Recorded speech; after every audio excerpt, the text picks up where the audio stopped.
দেখেন মমতাজ আপা আমার সংসদে গান গাইলো, আর মনির খানও গান গাইলো প্রেম করে যারে ভালোবাসে।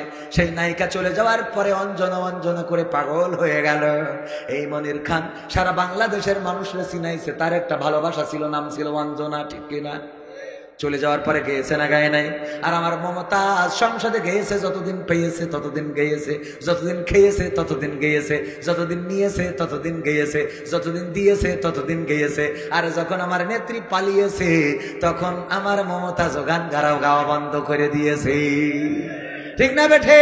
আমি বললাম ওগো মমতাজ, তুমি তো এইভাবে গাওয়া উচিত ছিল, আমার সোনার ময়না পাখি কোন বা দোষে দাদার কাছে গো, আমরা দেশে কেমনে থাকি রে আমার কলজের ময়না পাখি। ঠিক না বেঠে?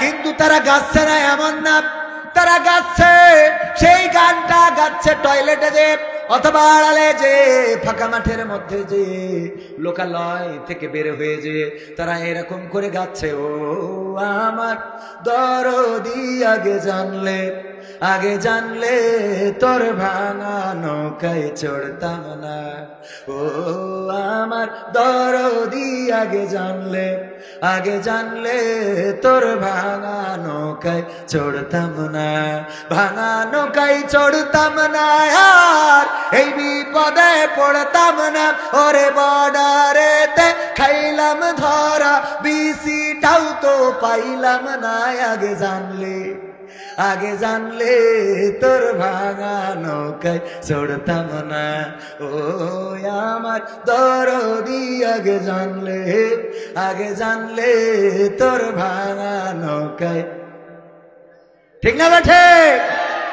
আমার মমতাজ এই জন্যই বললাম, কই গেল সেই সংসদেতে মমতাজের গান, কোথায় গেল হযরত বলা স্বামী ওসমান, ইনু মেনন দীপু মনি আছে কারাগারে, পাপ করিলেও পাপ কখনো ছাড়ে কি আর তারে, কোথায় গেল স্পিকারের, কোথায় গেল স্পিকারের দৃষ্টি আঁকা ফাঁকা, তাদের ছাড়া দেশটা এখন লাগে ফাঁকা ফাঁকা, ওদের ছাড়া দেশটা এখন লাগে ফাঁকা ফাঁকা, কোথায় গেল আরাফাত আর ব্যারিস্টার সুমন, কথা বলার সময় তারা করে নিয়োজন, মুরগি কবির খাইছে ধরা, জাফর কোথায় আছে, গোপনে কি সেও গেল মোদি দাদুর কাছে, কোথায় গেল আরাফাত আর ব্যারিস্টার সুমন, কথা বলার সময় তারা করে নিয়োজন, মুরগি কবির খাইছে ধরা, জাফর কোথায় আছে, গোপনে কি সেও গেল মোদি দাদুর কাছে, কোথায় গেল এ সালামের, কোথায় গেল এ সালামের কাড়ি কাড়ি টাকা,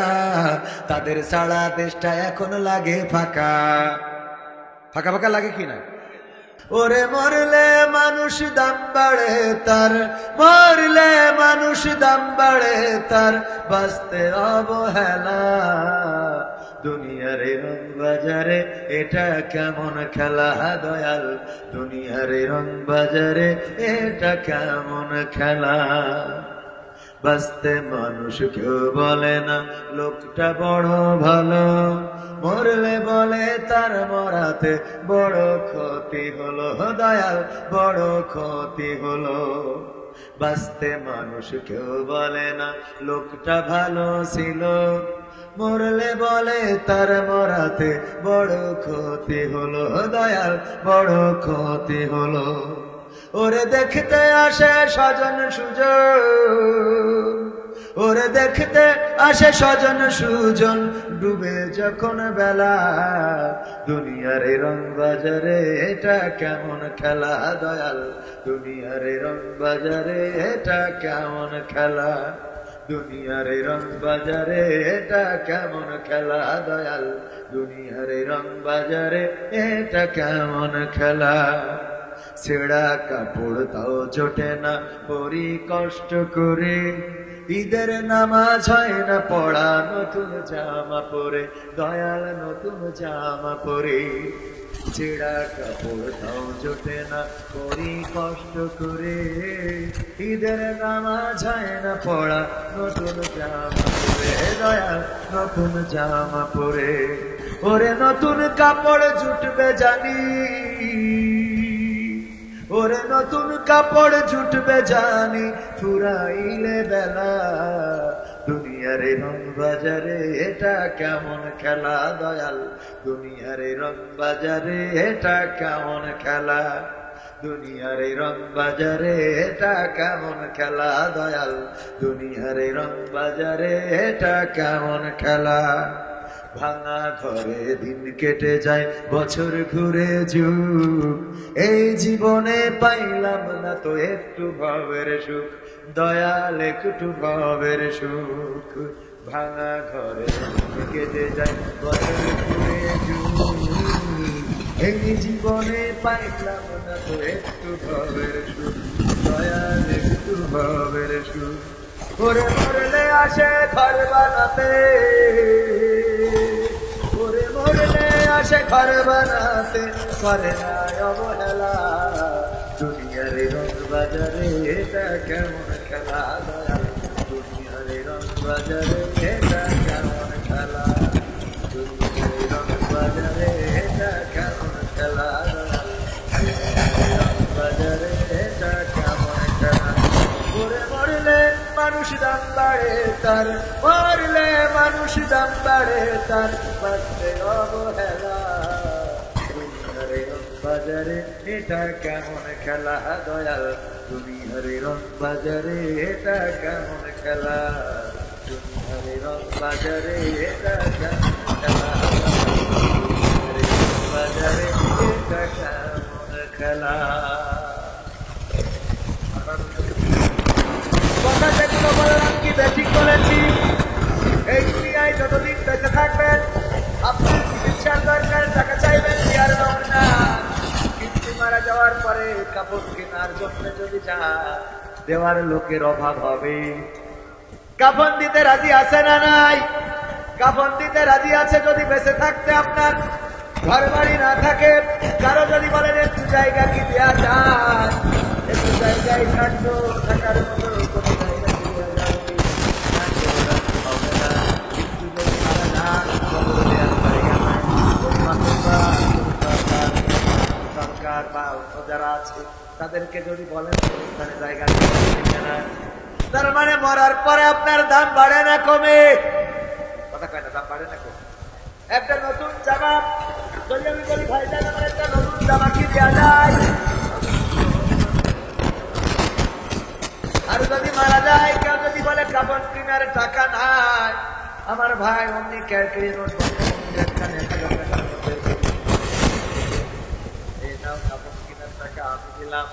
ওরে বাবা, গ্রামে যদি কেউ মারা যায়, অসুস্থ হয়, কেউ দেখতে যায় না, দিনের পরে দিন অসুস্থ, খাইতে পারে না তেমন কিছু, একটু ফল কিনে খাবে, দামটা বেশি, আঙুর আপেল কিনে দেওয়ার মতো লোক নাই। যেই মারা গেছে মাইকে আলাম হয়েছে চোখেরই পলকে তুমি, মনে আছে তো? চোখেরই পলকে তুমি হতে পারো লাশ, চিরতরে বন্ধ হবে তোমারই নিঃশ্বাস, হবে আলাম তোমার নাম মসজিদের মাইকে, হবে আলাম তোমার নাম মসজিদের মাইকে। বাড়িওয়ালা নাই রে বাড়ি নাই রে দুনিয়াতে, বাড়িওয়ালা নাই রে বাড়ি নাই রে দুনিয়াতে, বাড়িওয়ালা নাই রে বাড়ি নাই রে দুনিয়াতে, বাড়িওয়ালা নাই রে বাড়ি নাই রে দুনিয়াতে। যখন মাইকে এলাম হবে, মসজিদে যখন এলাম বাজবে, অমুক ব্যক্তি আর পৃথিবীর জমিনে নাই। আপনার শত্রু যারা, মিত্র যারা, কাছের লোক দূরের লোক যারাই শুনবে, সবাই শেষ দেখা দেখার জন্য চলে আসবে। যে একটা দিন অসুস্থ হয়ে পড়ে থাকলেন, 1 কেজি আঙুর যে কিনে আনে নাই, সেও খোঁজ নিবে যে কাফন কিনা হয়েছে কিনা। যে আপনার কোনোদিন দেখতে আসে নাই, সেও খুন্তা কোদাল নিয়ে ঝুড়ি নিয়ে চলে আসবে আপনার কবরটা কোথায় হবে সেটা, সেখানে ঘর বানানোর জন্য। ঠিক তো ভাইরা আমার? সুতরাং বেঁচে থাকতে যেটা দরকার ছিল, যদি একটু ঔষধ কিনে দিত কেউ, যদি একটু ফল কিনে দিত, আপেল আঙ্গুর যদি কেউ কিনে দিত, একটু খাইতে পারত। শুধু তাই নয়, আমরা অনেক সময় দেখি যদি কখনো অসুস্থ হয়, আপনজনেরা যখন খাওয়ার শক্তি থাকে তখন খাওয়ায় না, কিন্তু যখন অসুস্থ হয়ে বিছানাগত হয়ে গেছে, খবর চলে যায় আর হয়তো আর বাঁচবে না, এখন যে বিছানায় পড়েছে আর কবরে যাওয়া ছাড়া রাস্তা নাই, তখন অমনি রসমালাই কুমিল্লাতে খাটিটা নিয়েতে চলে আসে, আম্মা খাও। ঠিক না বে ঠিক? যখন খাওয়ার শক্তি ছিল তখন নিয়ে আসে, তখন নিয়ে আসে না। যখন খাওয়ার শক্তি নাই তখন কুমিল্লার রসমালাই নিয়ে আসলো, আঙ্গুর নিয়ে আসলো, আপেল নিয়ে আসলো, এখন মুখ দিয়ে তো আর ঢোকে না। ওগো আমার ভাইরা, এই জন্য আমাদের কাছে আসলে যখন প্রয়োজন তখন দাম থাকে না, আর যখন চলে যায়, শেখ হাসিনা চলে গেছে, আমলিগরা বলছে তার দাম কি। কথা কয় ঠিক না বেঠে? পুরা বুদ্ধি বাচ্চাদের ঠেলা ডাকি 16টা বছর নিরাপত্তা দিয়ে রেখেছে, নিজে বলেছে ফায়ার করো, গুলি করো, মারো, খুন করো, গুম করো, যা হয় আমি দেখবো। এইগুলো বলে প্রোটেকশন দিয়েছে, আর এরা কুপাইছে ইচ্ছা মতো। এখন বুদ্ধি পাচ্ছে প্রোটেকশন দেওয়ার লোক আল্লাহর ওলি তো চলে গেছে। ওরে বাবা, এখন তারাও বেরোনোর কোন ক্ষমতা। এই জায়গায় যে এমপি ছিল, আমার মনে হয় একটা আসলো কুলাঙ্গার। আপনার মনে হোক আর না হোক, আমি বলছি এত বড় কুলাঙ্গার, রাস্তাগুলো এত ভাঙা, এত উন্নয়ন, তাহলে কোথায় গেল?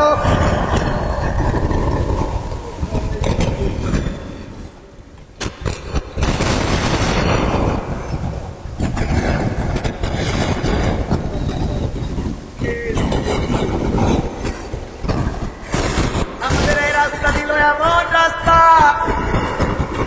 প্রাইভেট ঢুকলে আরেকটা প্রাইভেট সাইড রাস্তা নাই।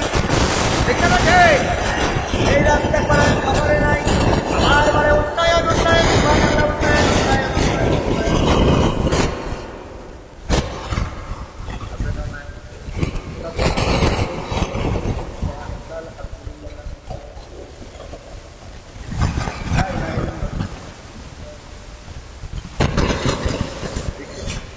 ক্ষমতায় কেউ তাই হয় না, হোক না সে হাসিনা কিবারে না, সে আরটা চিরকাল থাকে না।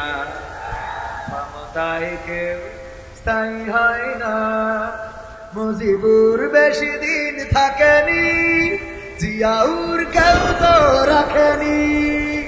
মুজিবুর বেশি দিন থাকেনি, জিয়াউর কেউ তো রাখেনি।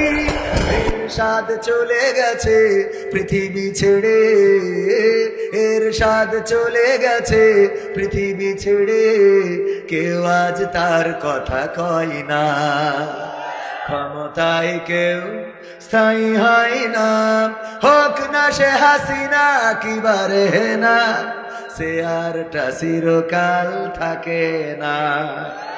হাসিনা ক্ষমতা ধরে রাখতে আয়না ঘর বানিয়েছিল, জনগণের রোশানলে দাদার দেশে পালিয়ে গেল। হাসিনা ক্ষমতা ধরে রাখতে আয়না ঘর বানিয়েছিল, জনগণের রোশানলে দাদার দেশে পালিয়ে গেল।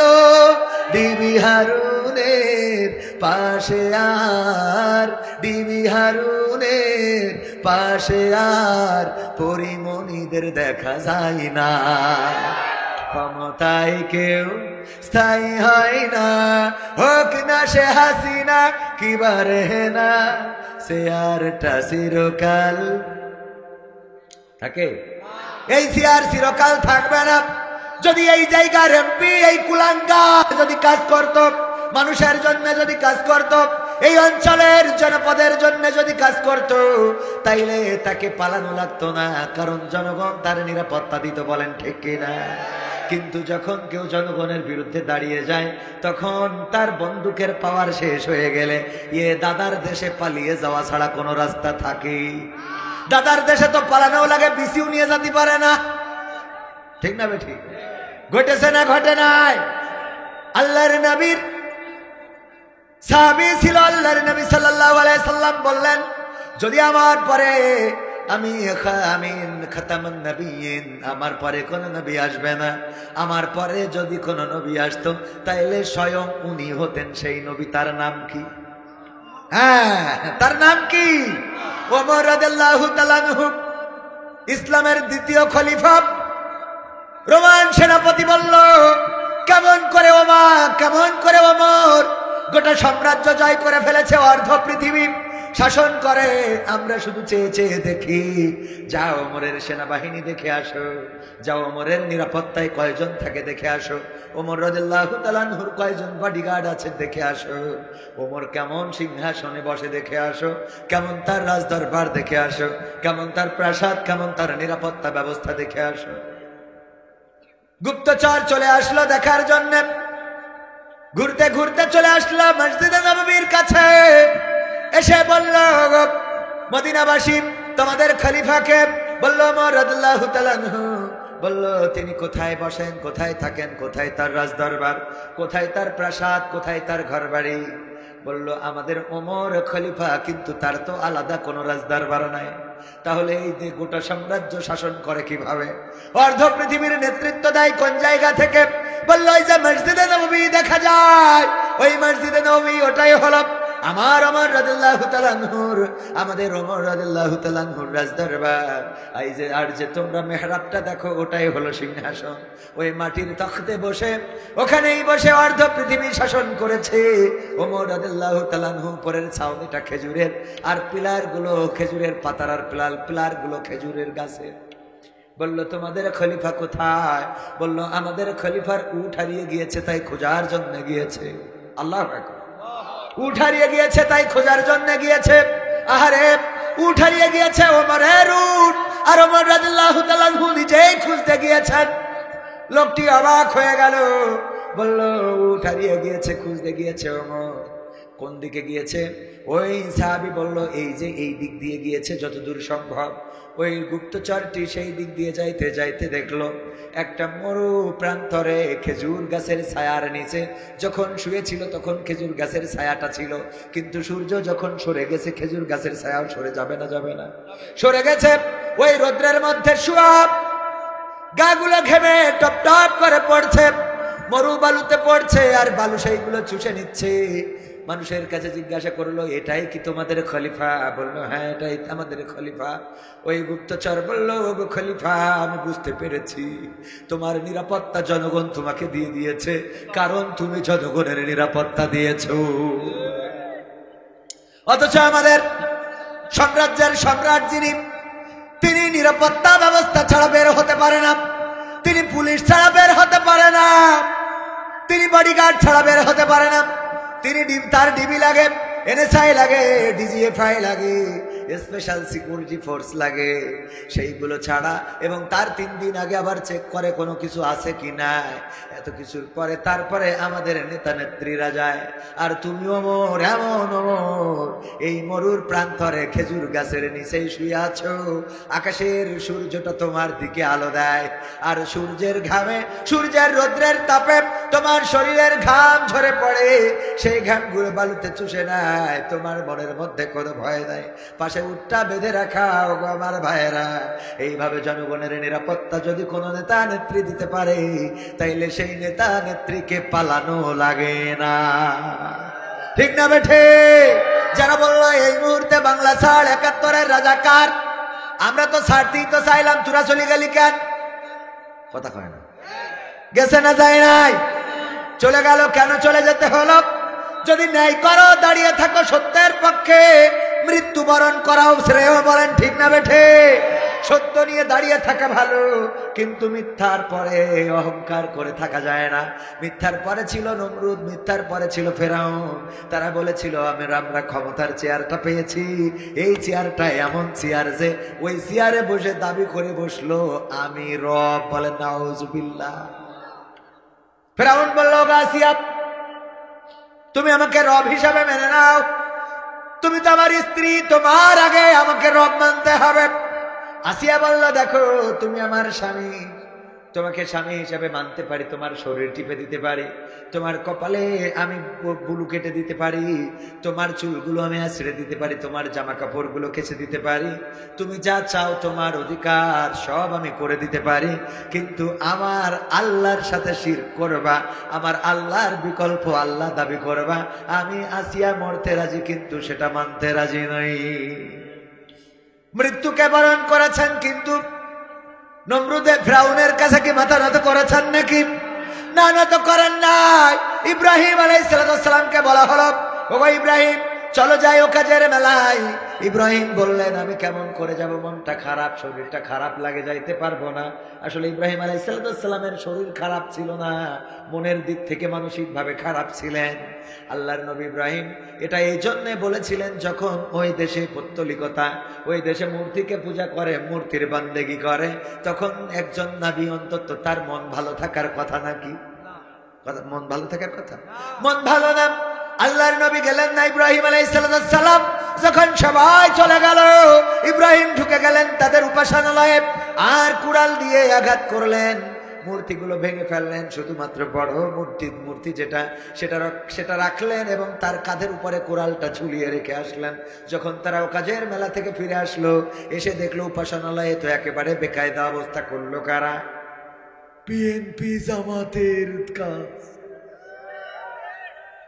এটা কারা করেছে? জামাত শিবির, ওরা করেছে। কোন তদন্ত লাগে না, ডিরেক্ট কথা, ডাইরেক্ট বলে দেয় তদন্ত ছাড়াই ওরাই করেছে, যাই করুক। রানা প্লাজা কেন ধসে গেল? শুনেছি ওরা গেট ধরে টান দিয়েছে। গেট ধরে টান দেওয়ার কারণে কি হয়েছিল? রানা প্লাজা ধসে গেল। ওরে বাবা, কেমন শক্তি জামাত শিবিরের! দেখো এত বড় শক্তি ভাইরা আমার, এই কথাগুলো বিনা তদন্তে বলে দেয়।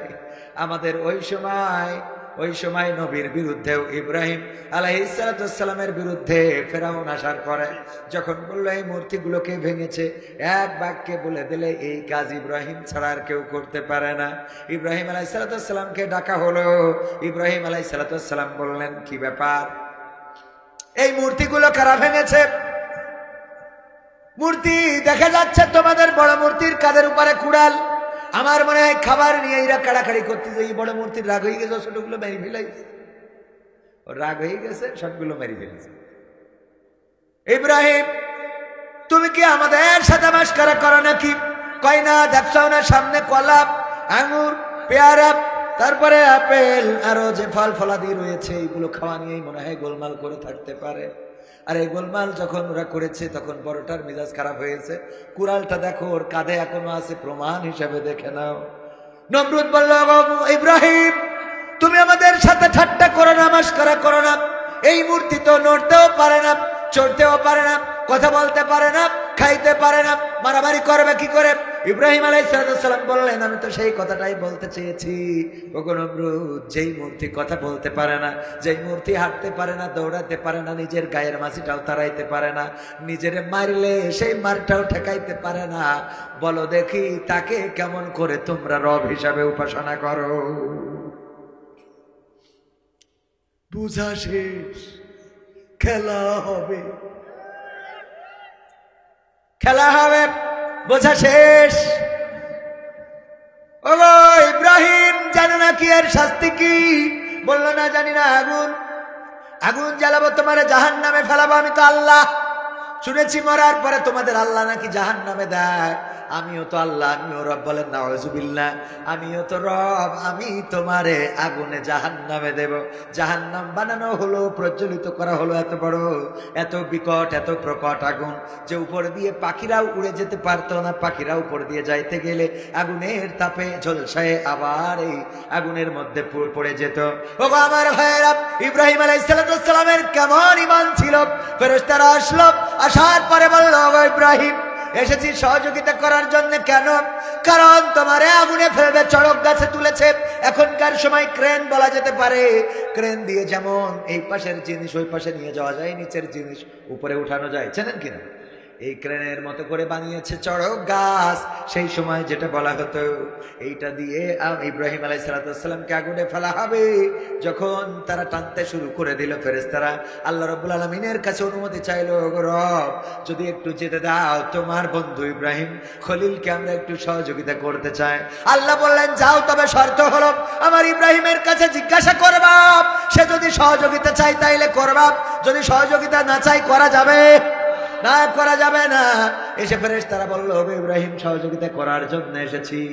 ইব্রাহিম আলাইহিস সালাম বললেন, আল্লাহ কি পাঠিয়েছেন নাকি তোমরা নিজেরা এসেছো? বলল, আল্লাহর কাছে অনুমতি প্রার্থনা করেছি, আল্লাহ অনুমতি দিয়েছেন। ফেরেশতাদেরকে ইব্রাহিম আলাইহিস সালাম বললেন, ফিরে যাও সেই রবের কাছে যেই রব তোমাদের থেকে আমার অবস্থা আরো ভালো জানে। আল্লাহু আকবার। ফিরে যাও সেই রবের কাছে, ওই রব তোমাদের থেকে আমার অবস্থা আরো ভালো জানে। সুতরাং আমি আগুনে যদি ইব্রাহিম ফেলে, আল্লাহ রাব্বুল আলামিন চাইলে আমাকে রক্ষা করবেন, আর আল্লাহ যদি চান আমাকে আগুনে যদি পুড়িয়ে মারতে চান, আমি আল্লাহর জন্য বারবার পড়তে রাজি আছি। বলেন সুবহানাল্লাহ। ইন্নী ওয়াজ্জাহতু ওয়াজহিয়া লিল্লাযী ফাতারাস সামাওয়াতি ওয়াল আরদ হানিফান ওয়া মা আনা মিনাল মুশরিকিন।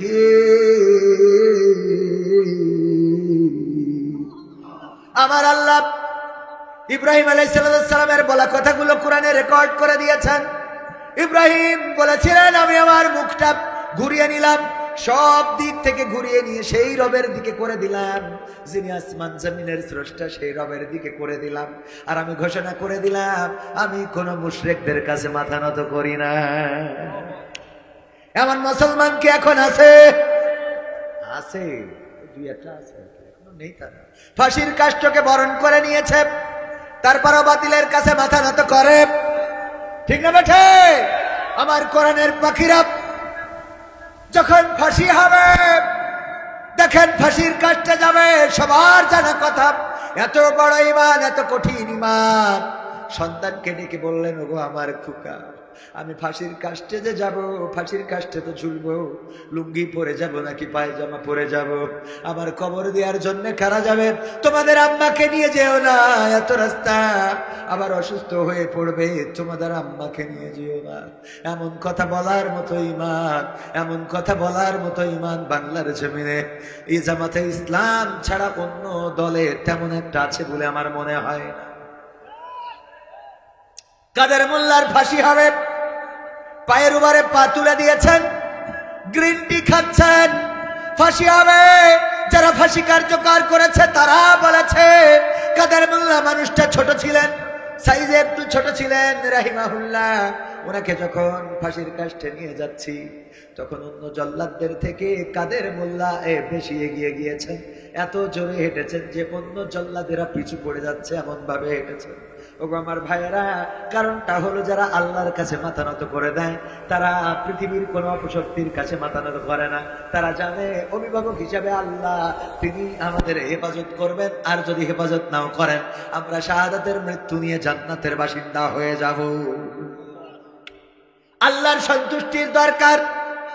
আব্দুল কাদের জিলানী রহমাতুল্লাহ আলাইহি তিনি চিৎকার করে আল্লাহর কাছে দোয়া করতেন, ওগো আমার রব, তুমি যদি আমাকে জান্নাতে দাও, আর তুমি যদি আমার সাথে কথা না বলো, তাইলে আমি ওই জান্নাত চাইবো না, ওই জান্নাতের প্রয়োজন নাই।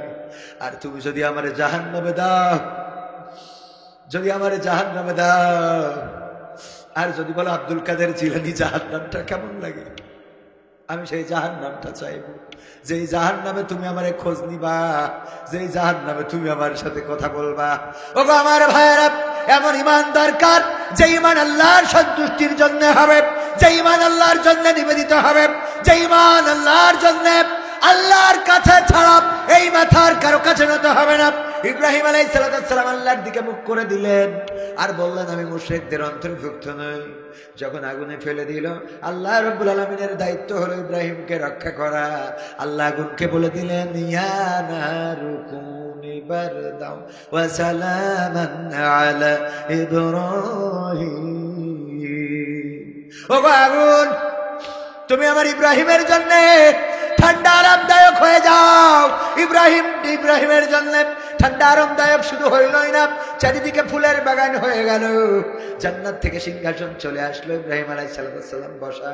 নমরুদ বলল, আগুন তোমারে এত কষ্ট করে জ্বালাইলাম, এত কষ্ট করে বানাইলাম, এত কষ্ট করে এই জাহান্নামটা প্রস্তুত করলাম, আর আজকে আমার ডিবি, আমার এনএসআই, আমার ডিজিএফআই, আমার বিজিবি, আমার সেনাবাহিনী তারা সব আমার বিরুদ্ধে চলে গেল। দাদা ছাড়া আমার আর দেখার কেউ রইল না। ঠিক না বে ঠিক? সবাই গেছে না যায় নাই? দুঃখ করে বলেছে না বলে নাই? ওই সময়ও নমরুদ বলেছিল, ওরে আগুন এত করে তোরে জ্বালাইলাম, এত তেল পানি খরচ করলাম, এত কেরোসিন ঢাললাম, ডিজেল ঢাললাম, এত খড়ি ঢাললাম, আর আমি আগুন বানালাম, আর সেই আগুন ইব্রাহিম তোরে ইব্রাহিম রে পুড়াও না, সেই আগুন তুমি ইব্রাহিম রে পুড়াতে পারো না। আমার নেত্রীও বলল, ওরে ডিজি, ওরে ডিবি, ওরে এনএসআই, ওরে বিজিএফআই, ডিজিএফআই, তারপরে ওরে বিজিবি, ওরে সেনাবাহিনী, ওরে বিমান বাহিনী, ওরে পুলিশ। না, পুলিশ আবার একটু ভালো করেছে, কয় পুলিশ ভালো করতেছে। হ্যাঁ, পুলিশ ভালো করতেছে। আমি এত কষ্ট করি তোকে জ্বালালাম, বানালাম, এত টাকা বেতন দিলাম, এত করে খাওয়াইলাম, তোরা খুন করলি, গুম করলি, যারে চাইলি তারে ধরলি, ধর্ষণ করলি, মারলি, কাটলি, সব দায়িত্ব আমি নিলাম। আর আজকে এই সময় এসে এখন তোরা বলিস যে আমাদের কিছু করার নেই, নেত্রী আপনি চলি যান। কথা কয় না? এটা কোরআন কি? ওয়াতুইজ্জু মান তাশাউ ওয়াতুযিল্লু মান তাশা। কথাটা কার? আল্লাহ যাকে চান তাকে ইজ্জত দেন, আর যাকে চান তাকে অপদস্থ করেন। যেই চেয়ারে বসার কথা ছিল কার, আর যার পদ্মা সেতু থেকে টুস করে ফেলে দেওয়ার কথা, ঠিক না ভাই? ঠিক, টুস করে ফেলে দেওয়ার কথা যারে, সেই ব্যক্তি এখন ওই চেয়ারে। আর পাশের চেয়ারে যার থাকার কথা আমার জনাব হযরত মাওলানা ওবায়দুল কাদের রাহিমাহুল্লাহ। আলহাজ আজকা আলকাস, হ্যাঁ, খেলা হবে, মাসুদ ভালো হলো না, ঠিক না বেঠে? ও আমার ভাইরা, এই আলহাজ আলকাস না, আপনারা যে ভাষায় যে বিশেষণেই তাকে বলেন না কেন, এই লোকটারে যে চেয়ারে থাকার কথা, ওই চেয়ারে আবার খালেদা জিয়া বসেছে না বসে নাই? ডক্টর ইউনূসের পাশে গা ঘেঁষে ছবি তোলে কিরা? ডাক্তার শফিকুর রহমান সাহেব, ঠিক না বেঠে? যেই জায়গায় মিটিং করার কথা তাদের ওখানে জামাতরা করে। কই করলাম কি আর হইল কি? দেখেন, আল্লাহর পরে আস্থা রাখা দরকার, ইমান রাখা দরকার। সময় দিয়ে দিবেন কি? সময় দিয়ে দিবেন কে? আল্লাহর পরে যাদের ইমান আছে তারা কখনো হারে না, তারা কখনো ভয় পায় না, তারা কখনো দুশ্চিন্তাগ্রস্ত হয় না, তারা কখনো মুসিবতের থেকেও কষ্ট পায় না। তার উদাহরণ দিতে যেয়ে যদি বলি, আমার ভাইজান উনি গরু পালন করে। কি পালন? এই গরু মাঠের মধ্যে খাওয়ার জন্য, গরু যেন খাইতে পারে ভালো করে, পেট ভরে মাঠের মধ্যে ছেড়ে দিয়ে আসছে। হঠাৎ করে পাশে থাকা বোন গরুরে দৌড়ানি দিয়েছে ধরার জন্য। বাঘ বের হয়ে, পাশে থাকা বোন বাঘ বের হয়ে গরুরে ধরার জন্য দৌড়ে, আপনারা কি বলেন, দৌড়ানি দেওয়া? তো দৌড়ানি দিয়েছে। গরুও দৌড়ায়, বাঘও দৌড়ায়। গরু কি বাঘের সাথে দৌড়ায় পারবে? বলেন পারবে? গরু যখন বুঝতে পেরেছে বাঘের সাথে দৌড়ায় তো পারা যাবে না, বুদ্ধি করে পাশে থাকা কাদাওয়ালা জমিন, কাদাওয়ালা ক্ষেত, ওই ক্ষেতের মধ্যে দিয়েছে লাফ, যে অন্তত কাদার মধ্যে যে আটকে থাকি, বাঘের গতি তো বেশি, খেলা এক কান হবে। বাঘের গতি বেশি, এই কারণে গরু যখন ক্ষেত নরম খেতে লাফ দিয়েছে, বাঘও লাফ দেওয়ার কারণে গরুর থেকে 3 হাত সামনে যেয়ে পড়েছে। কয় হাত সামনে?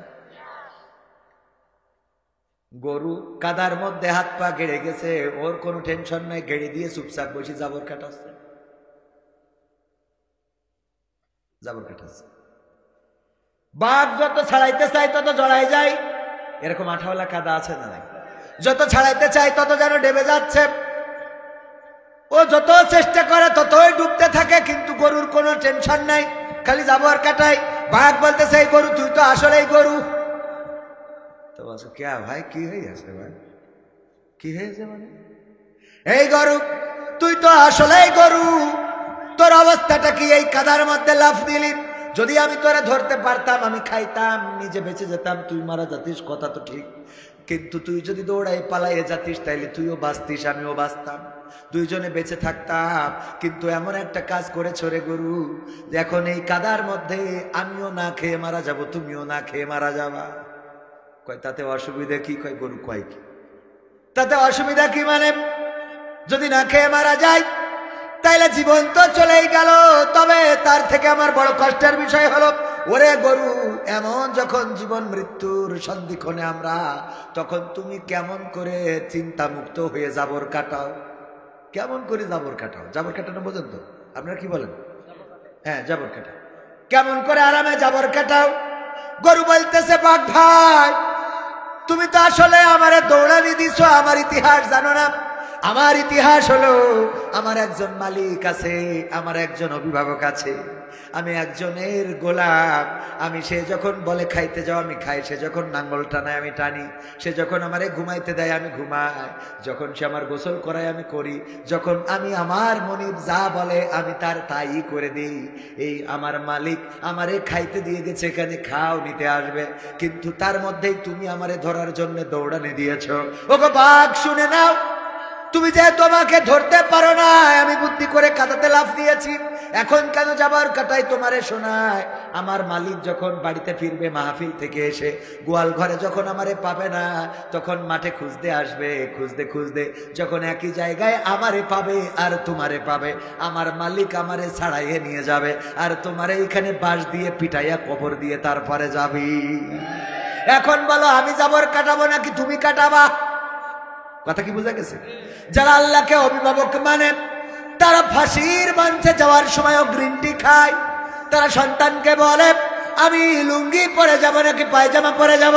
কোরআনের পাখির কথা আমার আগের আলোচক বলেছেন, 13টা বছর কারারুদ্ধ রইলেন। এই 13টা বছর পরে কারাগার থেকে মুক্ত হয়ে, মুক্ত তো হন নাই, হাসপাতালে যখন বের করে নিয়ে যাচ্ছিল, এই হাসপাতালে যাওয়ার সময়ও এমন হাসি দিয়েছেন, 13টা বছর বোঝাই যায় নাই যে তিনি কারাগারে ছিলেন। ঠিক না বেঠে? কারণ তারা জানে জেলখানায় থাকলেও আছে কে? জেলখানায় থাকলেও আছে কে? যদি আপনি মুক্ত থাকেন তাও আপনার পাশে আছেন কে? বিপদে পড়েছেন, কেউ শোনার নাই, তখনও আপনার কান্না শোনেন কে? যখন মানুষের মধ্যে রয়েছেন হাজার হাজার মানুষ, লাখো লাখো মানুষ, ওই লাখো লাখো মানুষের মধ্য থেকেও যদি ডাক দেন আল্লাহকে, শোনেন কে? আল্লাহ শোনে না? শোনে না? আল্লাহ রাব্বুল আলামিন শোনেন। ও আমার ভাইরা, সুতরাং ওই আল্লাহকেই ডাকতে হবে, ওই আল্লাহকে অভিভাবক মানতে হবে, ওই আল্লাহর জন্য আত্মসমর্পণকারী হতে হবে।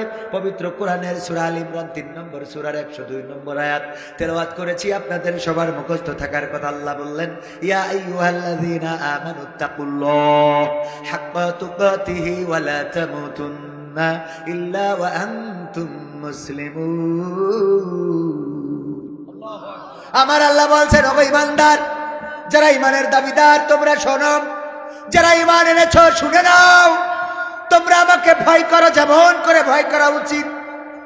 আর ততক্ষণ পর্যন্ত মৃত্যুবরণ করো না, যতক্ষণ পর্যন্ত না আত্মসমর্পণকারী হতে পারো, মানে পূর্ণ মুসলমান হতে পারো। আমরা তো মুসলমান দাবি করি, আসলেই বলেন দেখি আমরা পূর্ণ মুসলমান হয়েছি নাকি?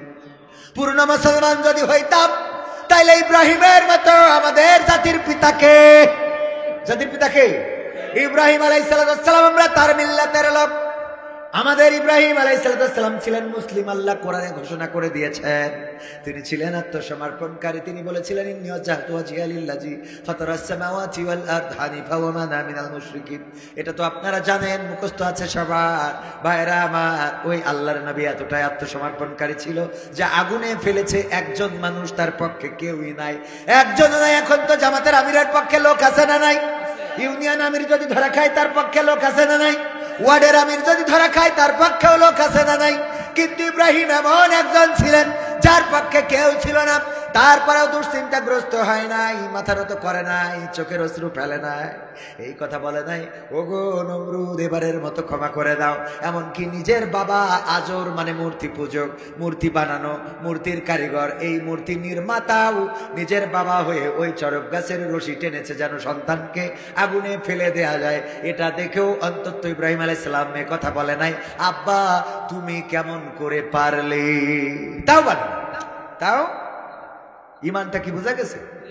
আত্মসমর্পণ কি বোঝা গেছে? আত্মসমর্পণ এই দেখেন, যখন নদীর কিনারায় দাঁড়িয়ে রয়েছে মুসা আলাইহিস সালাম নদীর কিনারায় পৌঁছে গিয়েছে, সাহাবীরা বলছে ওগো মুসা আর কোন রাস্তা নাই, তোমার অনুসরণ করতে যে আমরা বনি ইসরাইল 12টা গোত্র আজকে ধ্বংস হয়ে যাব, নির্বংশ হয়ে যাব। মুসা আলাইহিস সালাম বললেন কেন, কারণটা কি?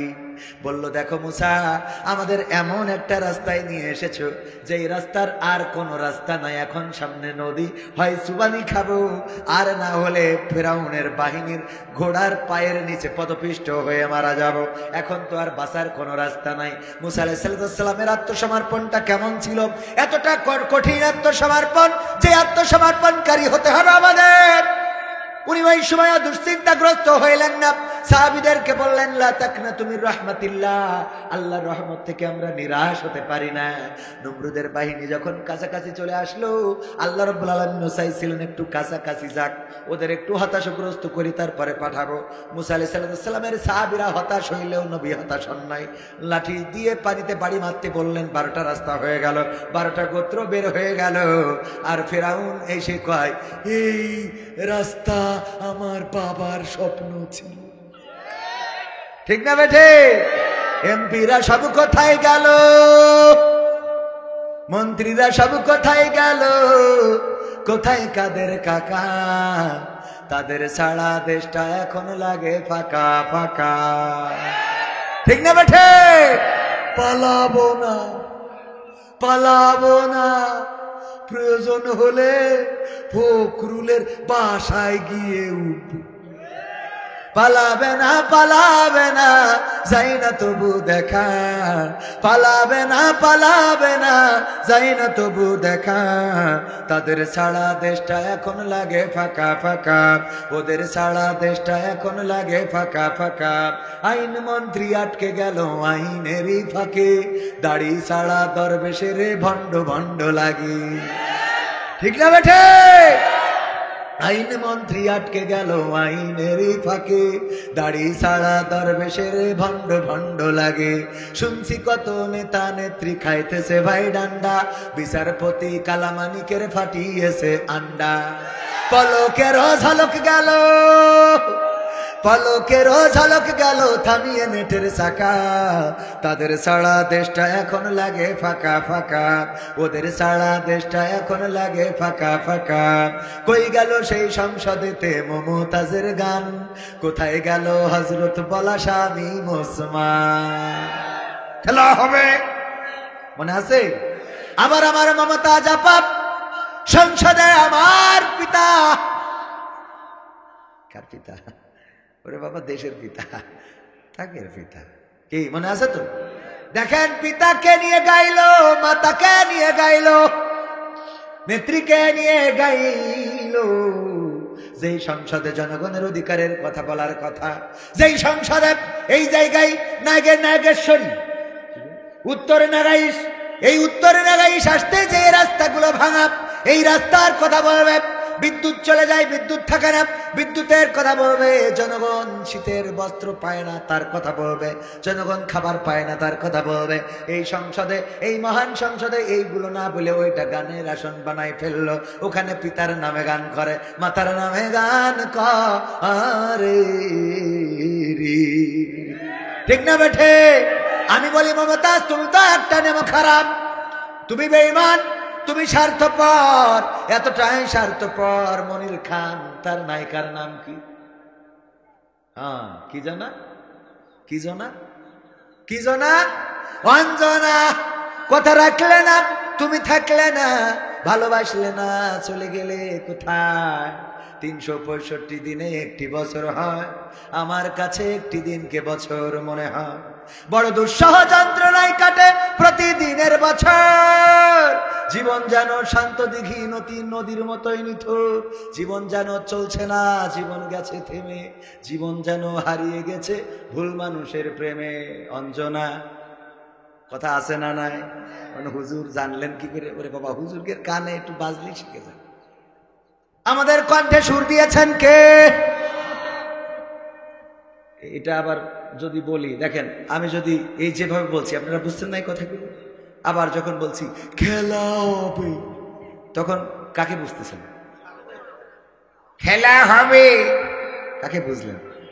আর এক রকম। তো এইভাবে মনে করেন যে কণ্ঠের মধ্যে এই যোগ্যতা দিয়েছেন কে? পাল্টানো যায়, চেঞ্জ করা যায়।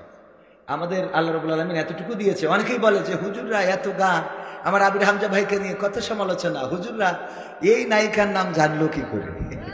ঠিক না বেঠিক? সমালোচনা আছে না নাই? এই ফোন যেহেতু হাতে আছে, আপনি চাইলেও অনেক কিছু আপনার সামনে আসে, আমার সামনে আসে, না চাইলেও আসে। ঠিক বলছে না বেঠিক বলছে?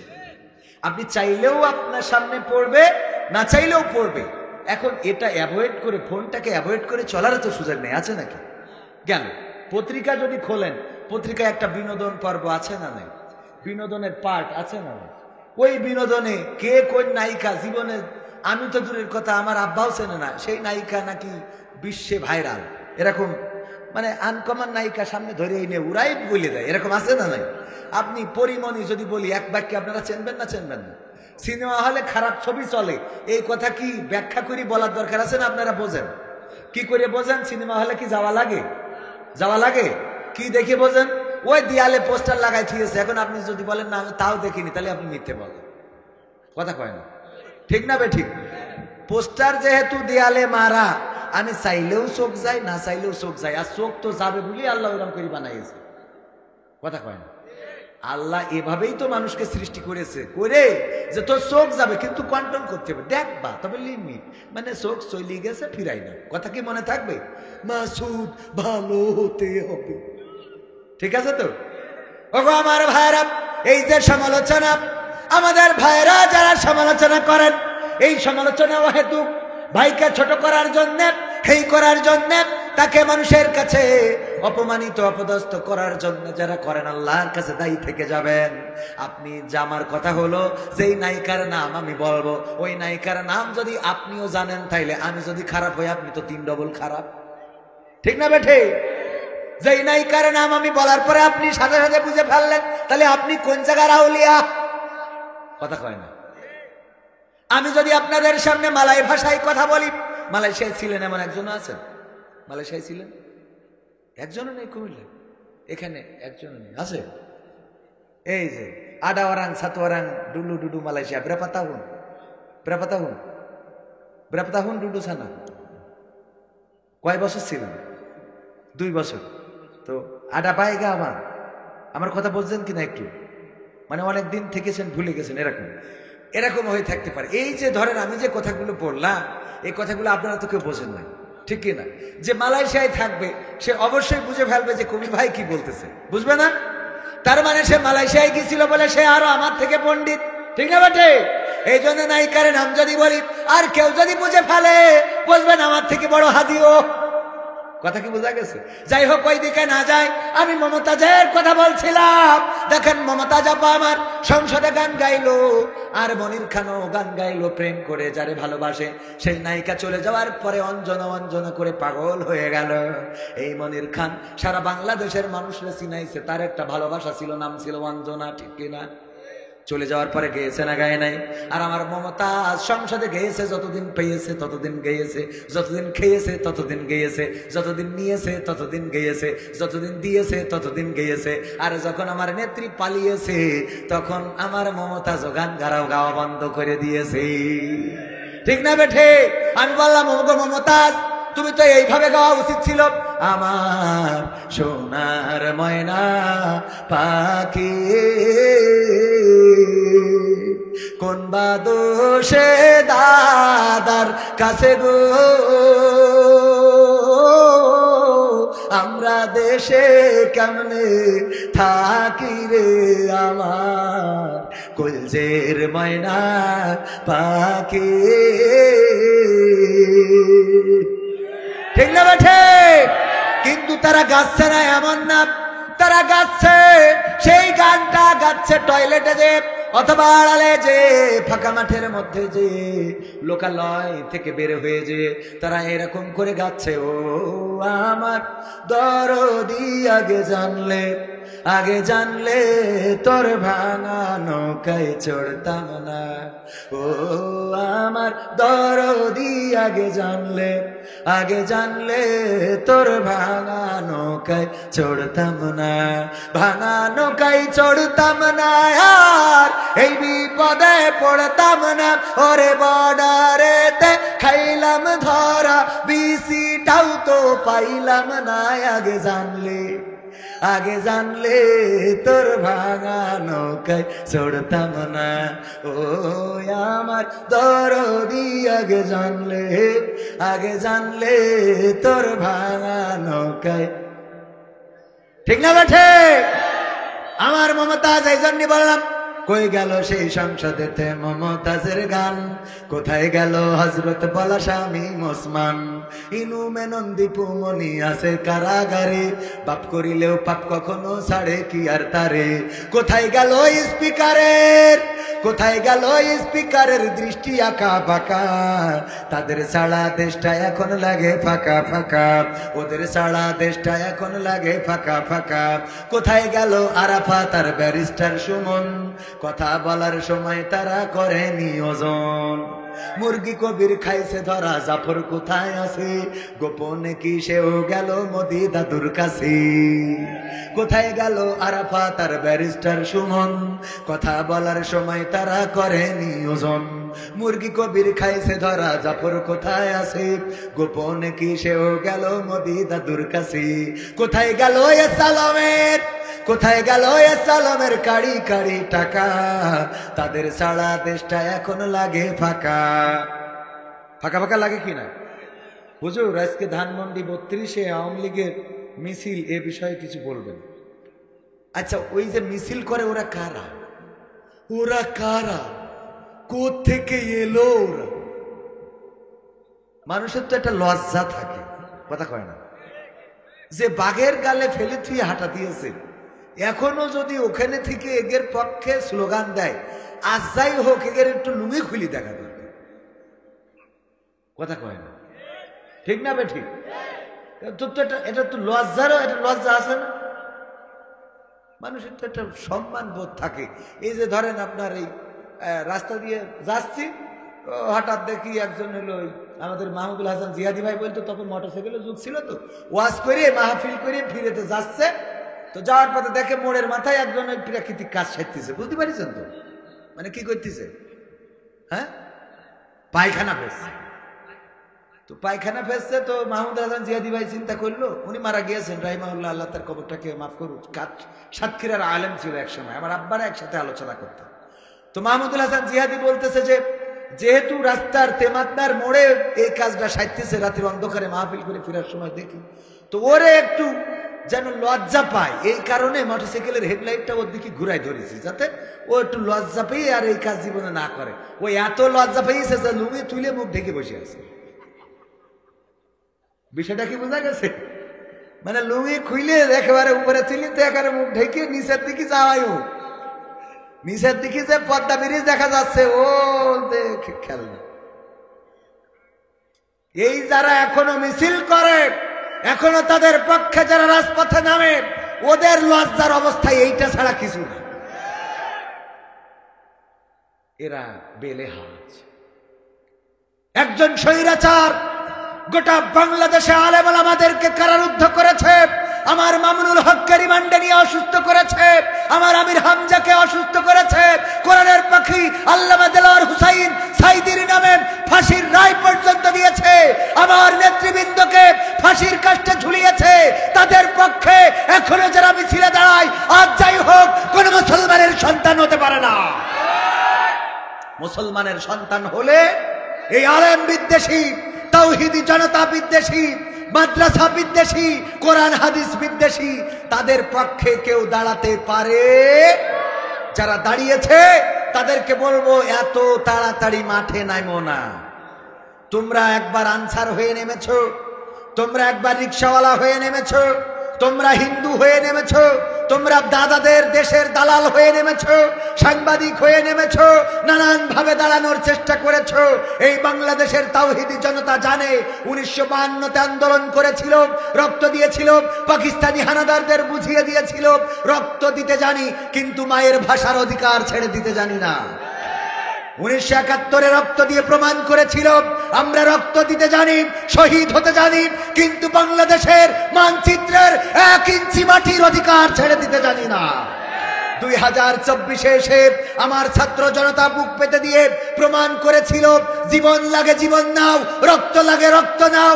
তোমরা আমাদের নির্বংশ করে দিতে চাইলে দিতে পারো, কিন্তু তোমাদের বংশের কোন স্বৈরাচার বাংলার জমিনে থাকবে না।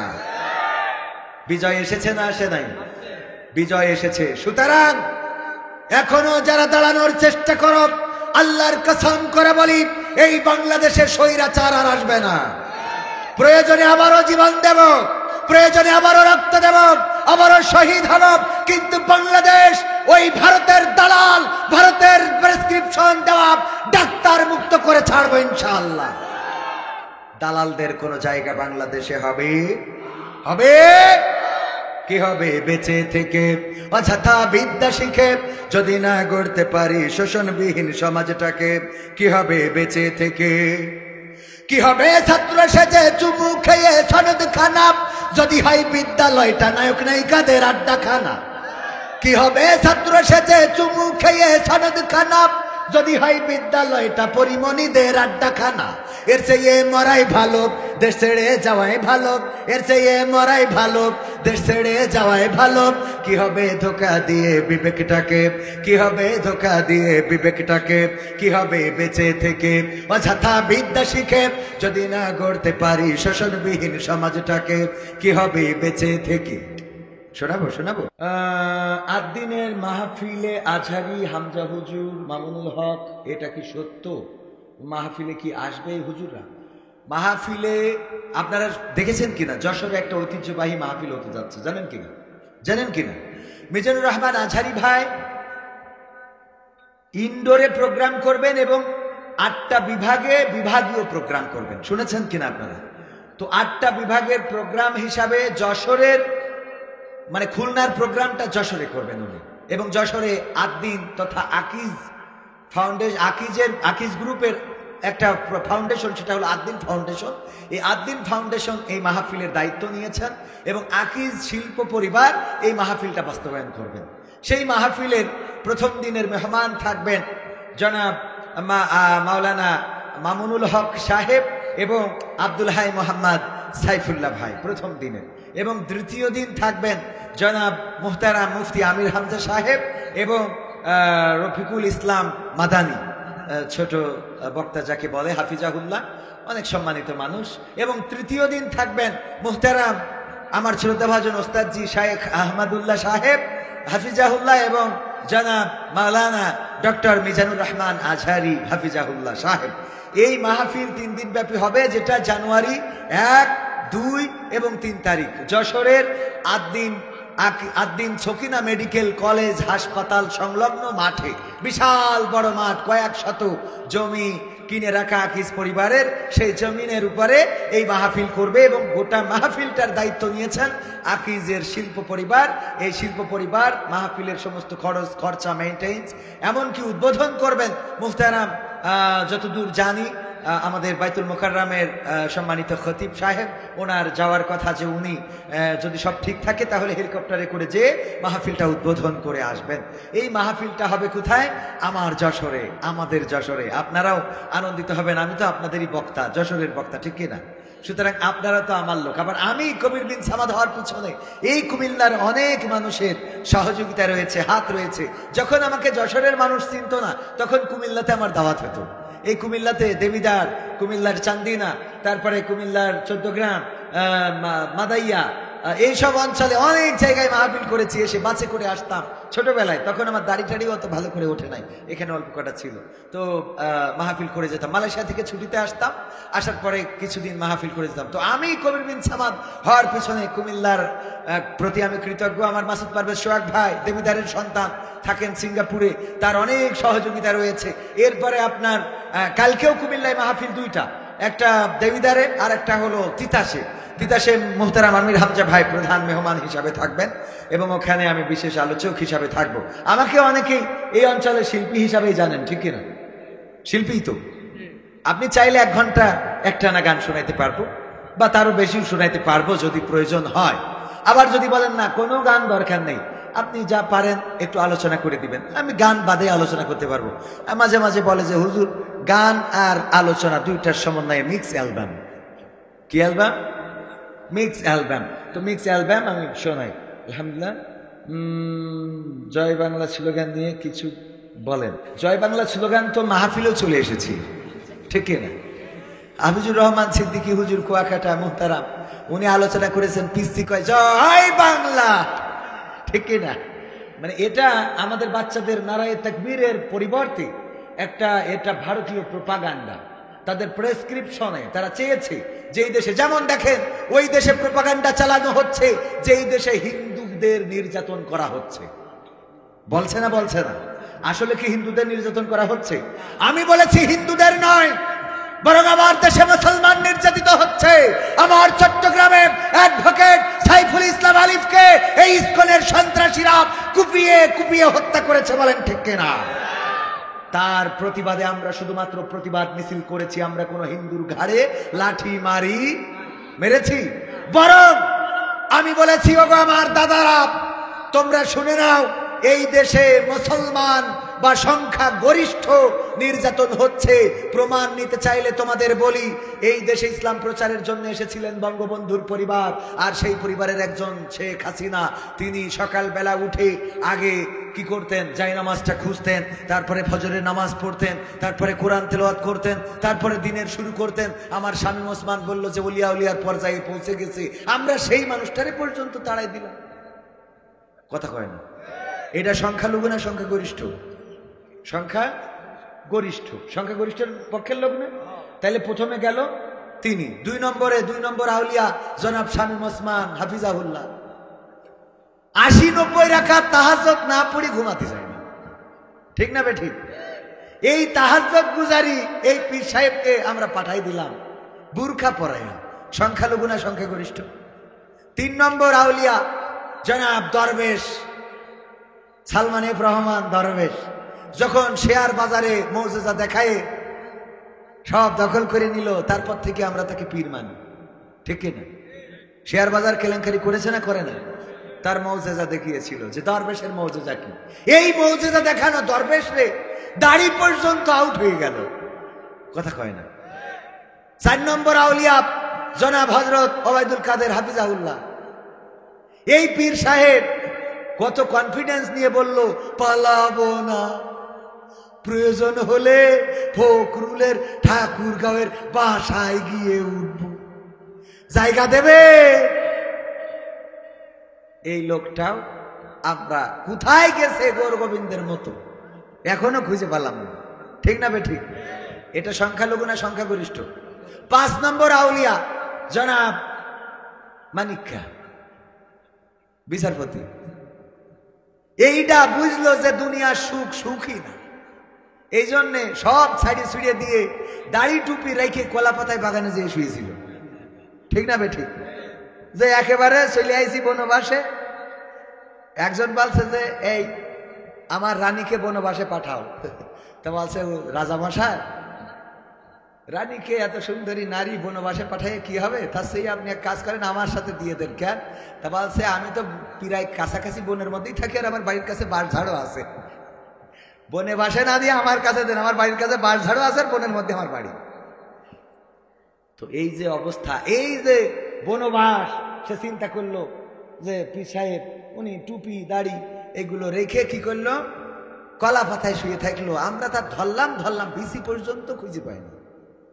কথা কয় না? এরপরে ইনু মেনো এরা জীবনে রাম বামের পক্ষের লোক, তাদের পাগড়ি পরাইয়ে তো আমরা করাই নিয়ে আইছি, কথা কয় না। এদের আমরা ধরি জেলখানায় নিয়ে কারোর উপর দিয়ে কারোর নিচেতে ডিম খাওয়ানো হচ্ছে, ঠিক না বে ঠিক? এরা সংখ্যালঘু না সংখ্যাগরিষ্ঠ? আরাফাত, ব্যারিস্টার সুমন, গরু বেচছি ঠেকা দিব, তোমরা খালি গোল করবা, গরু বেচছি ঠেকা দিব, তোমরা খালি খেলবাই, ব্রিজ করিয়ে দেব, তোমাদের যা লাগবে তাই আমি দিব। কত কথা, কত মাত্রাই রে ভাই। এই লোকটাও কেউ আমরা ধরেছি না ধরি নাই? পলক যে নেটের ঝলক দেখালো, জেলখানাতে বেরোচ্ছে, ঠিক না বে ঠিক? এই পীর সাহেবেরও আমরা রিমান্ডে রেখেছি না রাখি নাই? তাহলে সংখ্যালঘু নির্যাতন হচ্ছে না সংখ্যাগরিষ্ঠ? বলেন, সংখ্যাগরিষ্ঠ। প্রতিবাদ তো করবো আমরা। আমার নেতৃত্ব নিয়ে গেলে কোন দুঃখে যাবে? আমার নেত্রী আমাকে দেশে থাকবে, এই মাটির সন্তান, এই দেশ তার বাবা, এই বাবার দেশটা তুই নিয়ে গেলি কেন? তুই কি বাবার উপরে শয়তান, ঠিক না বে ঠিক? আবার কয় চলো চলো বাংলাদেশ চলো, চলো চলো ঢাকা চলো। আমি কইছি আইসো, আমরাও কেসি নিয়ে দাঁড়াই আছি, তার কাটা কাঠ পোয়া ঢুকাবো। ঠিক আছে না? শোনা কথা ঠিক আছে তো? দাদার দেশ থেকে প্রোপাগান্ডা চালানো হচ্ছে। এই জয় বাংলা হলো সেই স্লোগানের একটা অংশ। তারা জানে নারায়ে তাকবীর এই স্লোগান দিলে বাতিল পালায়, শয়তান পালায়। সুতরাং নারায়ে তাকবীরের বিকল্প হিসেবে, লিল্লাহি তাকবীরের বিকল্প হিসেবে, আল্লাহু আকবার স্লোগানের বিকল্প হিসেবে জয় বাংলা স্লোগানকে তারা ব্র্যান্ডিং করতে চেয়েছিল। কিন্তু বাংলাদেশের তাওহীদি জনতা এই জাতীয় স্লোগান তারা খাই না, ঠিক না বেঠে? আমরা মরলেও স্লোগান যেটা, বাঁচলেও স্লোগান সেটা, বিপদে পড়লেও স্লোগান যেটা, ঈদের আনন্দের দিনেও স্লোগান সেটা। বলেন ঠিক কিনা? সবাই বলেন লিল্লাহি তাকবীর, লিল্লাহি তাকবীর। এই আল্লাহু আকবারের স্লোগান শুনলে বাতিলের কলিজায় আঘাত করে, ওদের অন্তরাত্মা কেঁপে ওঠে। ওরা বুঝতে পারে তাওহীদি জনতা জেগেছে। এরা তো সেই জাতি যারা তিতুমিরের সন্তান, শাহজালালের সন্তান, গৌর গোবিন্দের বাংলাদেশে জায়গা হয় নাই। ওরা তো সিরাজউদ্দৌলার সন্তান, এই সিরাজউদ্দৌলার বাংলায় মীর জাফরের ঠাঁই নাই। ওরা যদি তাকবীর স্লোগান দিয়ে রাস্তায় দাঁড়ায়, আমাদের দালাল যারা আছে, ভারতের এজেন্ট যারা আছে, তারা এই দেশে দাঁড়ানোর সুযোগ পাবে না। এই জন্য জয় বাংলা নামের একটি শিরকি স্লোগান চালু করেছিল। বলেন ঠিক কিনা? জয়ের মালিক কে? সুতরাং আমরা যদি জয় বাংলা বলি, বলার পরে বলার দরকার ছিল জয় আল্লাহ, ঠিক না বে ঠিক? কিন্তু জয় বাংলা বললে তুমি জয় বঙ্গবন্ধু বলো, তা বঙ্গবন্ধু এত জয় হলি পড়ে থাকলো কেন? কথা কয় না? আর এগেরও কিছু হুজুর আছে মিজাজ খারাপ হয়ে যায়। এই বঙ্গবন্ধু ইন্তেকাল করেছে, শোক দিবসে দোয়া করে, আল্লাহ বঙ্গবন্ধুকে সপরিবারে যারা হত্যা, তুমি তাদের জান্নাতুল ফেরদাউস নসিব করিয়ে দাও। শয়তান, তোর আমলিক করতে কইস কিরা? তুই তো আমলিক করার যোগ্য না, তুই ঠিক না বেটি? এই জন্য এখন হিন্দু হয়ে রাস্তায় দাঁড়ায়, ঠিক না বেটে? মিছিলের মধ্যে, হিন্দুদের মিছিলে হঠাৎ করে জয় বাংলা স্লোগান ওঠে না, ওঠে না। স্লোগান দিয়ে আবার ডুব দেয়, যে ভুল করি ফেলেছি, গালে কামড় খায়। শয়তান, মুসলমানের দাবি করিয়ে তুমি ওখানে যা, আল্লাহ হেদায়েত নসিব করে দিন, বলে না আমিন। তারপরে এরপরে আর কি বলতে চাইলাম, যাই হোক অত দরকার নেই। ভারতের কথা বলছিলাম। দাদাদের দেশে শুধু এতটুকু বলতে চাই, ওরা তো তারা যারা আমাদের দেশে সাম্প্রদায়িক দাঙ্গার কথা বলে, ওরা আমাদের বাবরি মসজিদটাকে ভেঙে রাম মন্দির বানিয়েছে, ঠিক না ঠিক? আমার বাবরি মসজিদটাকে ভেঙে রাম মন্দির বানিয়েছে। আমার মসজিদগুলো ভারতে যেগুলো আছে, মুসলমানরা স্বাধীনভাবে ইবাদত করতে পারে না, সেই মসজিদের সামনে যে ঢাক ঢোল সাজর বাজর এইগুলো বাজিয়ে থাকে। বলেন ঠিক কিনা? মুসলমানদের আটকে ধরে তাদেরকে জয় বাংলা, জয় শ্রীরাম বলে স্লোগান দেওয়ায় গরু খাওয়ার অপরাধে পিটিয়ে পিটিয়ে হত্যা করে। আর আমি চ্যালেঞ্জ করেছি, আমার বাংলাদেশে আজ পর্যন্ত একটা মন্দির ভেঙে মসজিদ হয় নাই। কোন হিন্দুকে ধরে নারায়ে তাকবীর, আল্লাহু আকবার স্লোগান দেওয়ানো হয় নাই। কোন মন্দিরের সামনে যে মুসলমানেরা আজান দেয় নাই। আমাদের দেশে হিন্দু বৌদ্ধ খ্রিস্টান মিলে মিশে বসবাস করে, বলেন ঠিক কিনা? আর দাদারা আমাদের বলে আমরা নাকি এই দেশে সাম্প্রদায়িক দাঙ্গা বাঁধাচ্ছি। সাম্প্রদায়িক দাঙ্গা আমার দেশে নেই, সাম্প্রদায়িক দাঙ্গা তো তোমার দেশে, যেই দেশে মুসলমানরা স্বাধীনভাবে বসবাস করতে পারে। এমনকি তারা এতটাই শয়তান, এতটাই বেআদব বেলেহাজ, ভারতের মিডিয়াগুলো প্রতিবাদ জানায় ওই কুলাঙ্গার সাংবাদিকদেরকে। ওরা নিজেরা যে প্রতিমা বিসর্জন দেয়, ওই বিসর্জন দেওয়ার সময় প্রতিমা ধরে ধাক্কা মেরে ফেলে দেয়, মূর্তির ঘর থেকে টাইনে হিসড়ে নিয়ে আসে না, আনে না। ওরা মূর্তিগুলো টাইনে নিয়ে এসে নৌকায় তুলে বিসর্জন দেয়, সেই ভিডিওগুলো প্রচার করতেছে। এই যে দেখেন কিভাবে আমাদের বাংলাদেশে মূর্তি পূজা মন্দির থেকে বের করে দিচ্ছে, বলেন নাউজুবিল্লাহ। শয়তান, তুরা মেরে আবার তুরা আমাদের নামে মামলা দিস, এরা ভালো হলো না। ঠিক না বেটি? কুত্তার ল্যাজ কোনোদিন সোজা হয়? কুত্তার ল্যাজ সোজা হয় নাই। নিজেরা বিসর্জন দেওয়া মূর্তি মুসলমানদের নামে চালিয়ে দাও। তোমরা মাথায় রেখো, বাবরি মসজিদ ভেঙেছ, রাম মন্দির বানিয়েছ, তোমরা বাবরি মসজিদ ভাঙো নাই। আমার কোরআনের পাখি বলেছিলেন তোমরা তোমাদের তাকদীরকে ভেঙেছ। ঠিক না বেঠি? সুতরাং আজ হোক কাল হোক হিন্দুস্তানের সাথে গাজয়ে হিন্দ হবে, মুসলমান তৈরি থাকতে হবে। আমার আমিরে জামাত জামান বলেছে বাংলাদেশের মানুষ কারো গোলামি মেনে নিতে চায় না। দাদা বাবুদের ওই আমার উপরে আঙ্গুল ঘুরাবে এটা মেনে নিতে চায় না। বাংলাদেশের তাওহীদি জনতা, বাংলাদেশের জনগণ এতটুকু মাথায় রাখতে হবে যে আমার দাদার দেশকে 1 ইঞ্চি মাটির অধিকার ছেড়ে দেওয়া হবে না। এই দেশ আমরা রক্ত দিয়ে এনেছি, আমরা শহীদ হয়েছি, জীবন দিয়েছি, তার বিনিময়ে বাংলাদেশ এনেছি। সুতরাং এই দেশ দাদাদের হবে না। দাদারা আমাদের বুকের উপর দিয়ে ট্রেন চালাবে না, পারবে না বলেই এখন জলে জলে। ঠিক না বেঠিক? জলে না ভাইরা আমার, কথা আর বেশি বাড়াতে চায় না। সর্বশেষ যদি আর একটা সঙ্গীত আপনাদের বলি, কোরআনের কথা তো কথা বললাম, এই কোরআন যতটুকু পেরেছি বলেছি, যতটুকু বুঝেছি বলার চেষ্টা করেছি। আত্মসমর্পণকারী হতে হবে কার কাছে? সবাই বলেন কার কাছে? কোন নেতার কাছে, কোন এমপির কাছে, কোন মন্ত্রীর কাছে।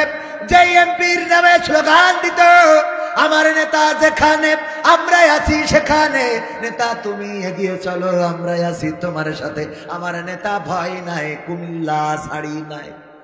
অথচ নেতা তো কুমিল্লা ছাড়িয়ে নেটওয়ার্কের বাইরে আসে না নাই। আর তুমি এখন কোথায়? গাছতলায়, বাসতলায় আবার স্লোগান দেয় আমার নেতার চরিত্র ফুলের মতো পবিত্র, নামাজ পড়ে না এক ওয়াক্ত, গাঞ্জা টানে 5 ওয়াক্ত, আছে না নাই? বিড়ি টানে, এক পিতা কবর পানে, কত পিতা বিড়ি টানে। ঠিক না বেঠি? কত পিতা বিড়ি টানে, এই বিড়ি টানাদের পক্ষে স্লোগান দিলে। অথচ তোমার স্লোগানটা যদি আমার রাসূলের পক্ষে হতো, আমার নেতা তোমার নেতা কে? বিশ্বনবী আমার নেতা তোমার নেতা। এই বিশ্বনবী মুস্তাফাকে যদি নেতা মেনে নিতে, আল্লাহকে যদি রব মেনে নিতে, ওই যে গরুর যে উদাহরণটা দিলাম, যেমন গরুর মালিক থাকে, গরু টেনশন মুক্ত থাকে যে আমার মালিক এসে আমাকে উদ্ধার করে নিয়ে যাবে, তেমনি ওগো আমার ভাইয়েরা, ওগো আল্লাহর বান্দারা, ওগো নবীর উম্মতেরা, যদি আল্লাহর কাছে সঁপে দিতে পারেন, জেলে গেলেও দেখার মালিক আল্লাহ, আপনি ঘরে থাকলেও দেখার মালিক আল্লাহ, আপনি পানিতে পড়লেও দেখার মালিক আল্লাহ, আপনি মাঠে থাকলেও দেখার মালিক আল্লাহ, আপনি হাটে থাকলেও দেখার মালিক আল্লাহ, আপনি বিপদে পড়লেও দেখার মালিক আল্লাহ, আপনি সুখে থাকলেও দেখার মালিক কে? মসজিদে আল্লাহ আছে, আবার আপনার ঘরেও আল্লাহ আছে না নাই? মসজিদ থেকেও যখন ডাকেন তখন আল্লাহ শোনে, যখন ঘর থেকে ডাকেন তখনও আল্লাহ শোনে। সুতরাং আমাদের মাথা নত হবে আল্লাহর কাছেই। আর নেতা হিসাবে মানবো আমরা রাসূল সাল্লাল্লাহু আলাইহি ওয়াসাল্লামকে। আমরা আর কোন নেতার পিছনে স্লোগান দেব না। যেই নেতারা আমাদের রেখে পালিয়ে যায়, আমাদের রেখে চলে যায়, আর নেত্রীর সন্তান বলে তোমাদের যা হওয়ার হবে, আমরা আর রাজনীতিতে ফেরবো না, এতগুলো মানুষের বিপদে ফেলে যে হেলিকপ্টারে করে চলে গেল, এমন নেতার ইক্তেদায়ী তু বেজাল ইমাম না বলে বলতে হবে ইক্তেদায়ী তু ভেজাল ইমাম। কি ইমাম? ভেজাল ইমাম। এই জাতীয় ইমামের পিছনে যাওয়া যাবে? এদের পিছনে গেলে কি হবে? এই যে ধরে নেন আমার ভাইজান একটু গরু পালন করে, এইটা দিয়ে উদাহরণ দিয়ে বুঝাই দিই, গরু পালন করে। আমার ক্যামেরাম্যান বারবার ছটফট করছে, আমার লেখা বই ঠিকানার গান অনেক সঙ্গীত এখানে 100টারও বেশি আছে। ক্যামেরাম্যান ভিতরে যাবে, যদি চান একটা করে বই নিতে পারেন। এই বইগুলো, এই যে সঙ্গীতগুলো এখানে গাচ্ছি সেগুলো আছে। তো আমার ভাইজান গরু পালন করেছে। গরু পালন করার পরে আমি বললাম, ভাই একটা গরু কি ভাগি দেওয়া যায়, বর্গা দেওয়া যায়? আপনারা কি বলেন এটা? ভাগি বর্গা একই কথা। ভাগি কি দেয়া যায়? একটা গরু কয় তুমি যা পুষবা, তুমি হজ করে বেড়াও, কি করে তুমি গরু খাওয়াবে? আমি বললাম আমার ছেলে বড় হয়েছে, সে খাওয়াবে। বললো তোমার ছেলে খাওয়াবে, ভালো কথা, তোমার তো ভালো গোয়াল ঘর নেই। আমি বললাম খুঁটি কিনে টিন দিয়ে সে সুন্দর করে দিবানে। কয় তোমার তো শীতের তেমন বস্ত্র নেই। আমি বললাম চারিদিকে ঘিরে দিবানে। কয় তোমার তো মশারি নেই। আমি বললাম কয়েল ধরাই দিবানে। কয় তোমার তো খোল ভুসি কেনার টাকা নেই। আমি বললাম ঘাস কেটে খাওয়াবানে। কয় তুমি পুষতে পারবা না। তার মানে কি? তার মানে দেওয়ার ইচ্ছা নাই। তার মানে কি? দেওয়ার, ভাই বলেন তার মানে কি? দেওয়ার ইচ্ছা নাই। উত্তর গগনে কালো মেঘ জমা হয়েছে, হঠাৎ মেঘের পূর্বাভাস, বিদ্যুৎ চমকানি শুরু হয়ে গেল, বজ্রপাত একটা উনার গোয়ালের পরে পড়েছে। সকালবেলা ডাক দিচ্ছে, ওগো কবির বিন সামাদ ভাই, গরু নিতে চাইলে নিবা নাকি? বললাম যে দিলে তো নেবো। কয় লোকজন ডেকে নিয়ে আসো। বললাম লোক লাগবে কেন? আপনিও হুজুর মানুষ, আমিও তো একেবারে খারাপ না। একটা বাছুর হইলে আপনি নিবেন, একটা হইলে আমি নেব, এই তো ভাগাভাগি বন্টন। কয় দেখো একা নিতে পারবা কিনা। গোয়াল ঘরে যেয়ে দেখি 4 হাত পা সব একদিকে, 4 হাত পা সব একদিকে। লেজের দিকে তাকায় দেখি না নট নড়ন চড়ন, কোনো নেটওয়ার্ক নেই, টাওয়ার পায় না। নাকের কাছে হাত দিয়ে দেখি নিঃশ্বাসও নেয় না। আমি আস্তে করে বললাম গরুটা কি মারা গেছে নাকি? বলছে মারা গেছে বলেই তো তোমার ডাকছি, গরুটা ফেলতে জাতি হবে। মারা গেছে বলে, মারা গেছে বলে ডাকতেছি। জীবন্ত থাকতে গরু কি বললো মনে আছে তো? গোয়াল নাই, খোল নাই, ভুসি নাই, খাওয়ানোর ঘর নাই, রাখার ঘর নাই, শীতের কাপড় নাই। এবার যেই মরে গেছে সেই আসব, গরুটা ফেলতে হবে।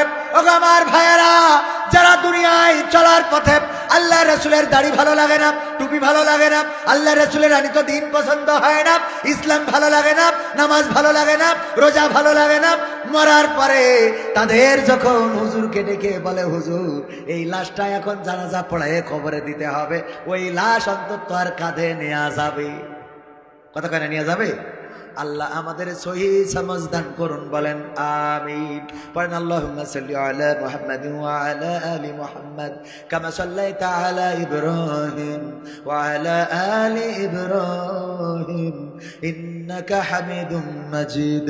আল্লাহুম্মা বারিক আলা মুহাম্মাদিন ওয়া আলা আলি মুহাম্মাদ كما باركت على إبراهيم وعلى آل إبراهيم إنك حميد مجيد. الحمد لله رب العالمين. ربنا ظلمنا أنفسنا وإن لم تغفر لنا وترحمنا لنكونن من الخاسرين. ربنا آتنا في الدنيا حسنة وفي الآخرة حسنة وقنا عذاب তোমার বান্দাদের নিয়ে এই শীতের রাতে এখনো পর্যন্ত তোমার বান্দারা রাত জেগে বসে আছে কোরআনের সম্মানে।